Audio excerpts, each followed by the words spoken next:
Dear Stanley, I received your letter of July 29th, and it was a distinct shock to read of what you've been going through.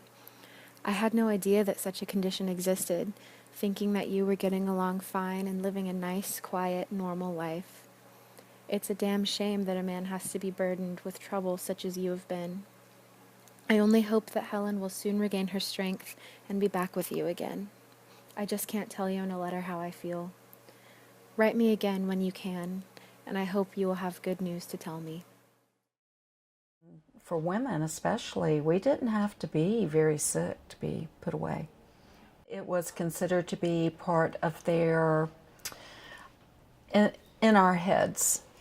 And women sometimes, maybe not so much in the 50s, but I know earlier, husbands could actually have their wives committed into institutions because of anxiety or depression. And some of them could very well have had, more serious conditions.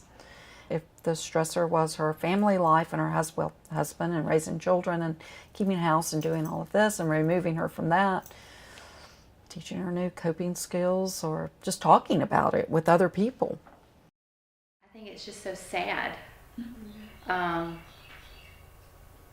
then we don't ever really know really and truly the degree of it. Was she just, nobody else knew what to do, so they just sent her somewhere? I think it's disturbing, quite honestly, a little bit. I think that's the sad thing. I wish, that, I guess we were young, but even if we'd been older, I wish there'd been more conversation. We just never knew. Nobody talked about anything like we all do in our families now. Depression was never discussed in my household, not that I can recall, even after she passed away and as an adult, unless I asked a specific question. But no, it was never discussed. It was at that point, pull yourself up by the bootstraps, and it could be too that she had some postpartum depression. There's been a lot of research into that a lot of women do suffer with postpartum depression. She had 2 small children, very well could have started with that. Or it could have been a hormonal imbalance.